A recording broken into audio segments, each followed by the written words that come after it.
Although Budokai Tenkaichi 3 is probably the most popular game of the 2000s and one of the most loved games in the history of PlayStation 2 or the Nintendo Wii, it has on many occasions the undeserved fame of being a button masher, or in other words, a game that doesn't require any level of skill to play it well and you just have to spam the buttons without any kind of sense. Those of us who have played enough the game know that it's not like this, and the amount of things that there are to discover here is absurd. So in this video we will see 7 things that Budokai Tenkaichi 3 doesn't tell you when you start playing.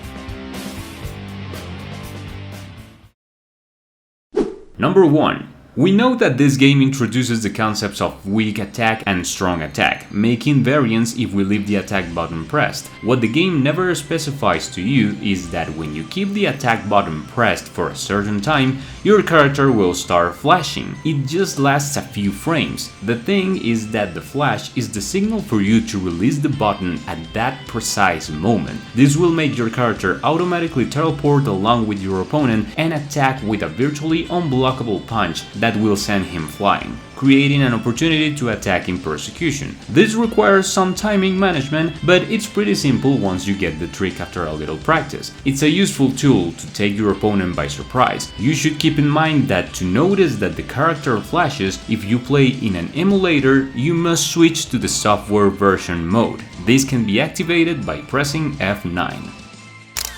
Number 2. This may sound obvious, but many people seem to overlook this. The characters have 2 extra skills unique to each other. Some may be damage boosts, charging speed buff, and others can be very useful in times of rush. Some versions of Majin Buu can sleep for a while and recover an entire life bar. Others can activate a protective barrier, especially androids. This can repel the opponent if they are close to you or even absorb the energy discharge attacks. But there are others like the Taiuken or Solar Flare, whatever you want to call it, which have similar effects such as disorientating the rival from a moment if he is dangerously close, so we can counterattack. But the Taiuken can even stop rush attacks, leaving the rival exposed. It's a skill that consumes a good amount of meter, but it's worth it if you want to win the neutral easily.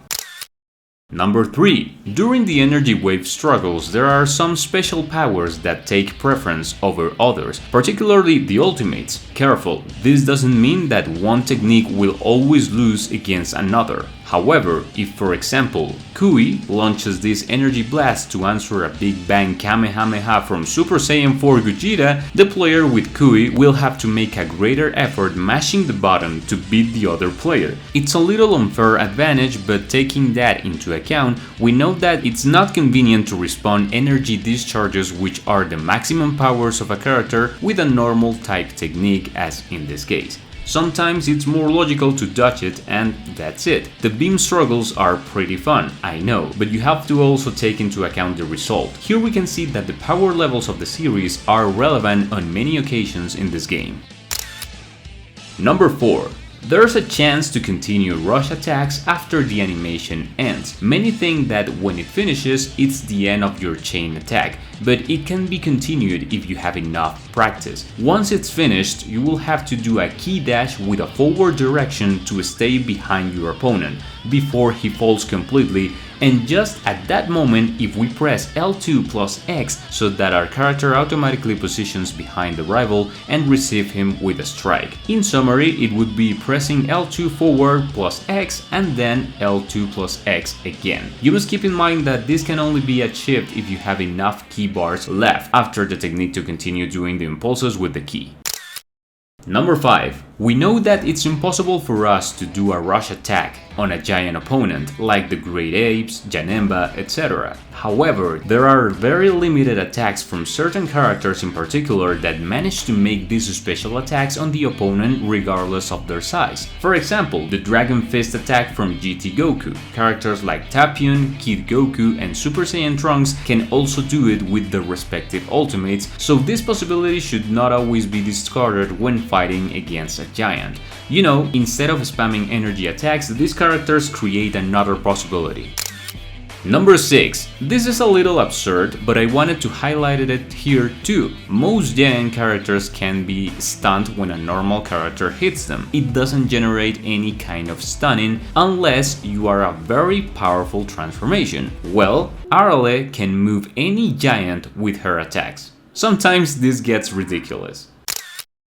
Number 7. For a long time, the practice of including transformations in Dragon Ball games was always handled from an aesthetic perspective, as a transformation that reflected only a visual change, not a very important power-up as happened in the series. Obviously, there are some exceptions. Even though for most characters in Budokai Tenkaichi 3, transforming will not necessarily mean that your character will become stronger, there are some very minimal exceptions. If we look at the amount of numerical damage we do with a basic combo in the different versions of Super Saiyan Goku, we will realize that from the Super Saiyan the damage increases a lot. When in its base form a combo does 2600 damage, in Phase 3 it does 3300 damage. We can note that the change is not so rough precisely to not unbalance the game, but in technical terms, if you become a little stronger at least with your base damage, will it be a definitive change in a combat? No, but it's always good to know.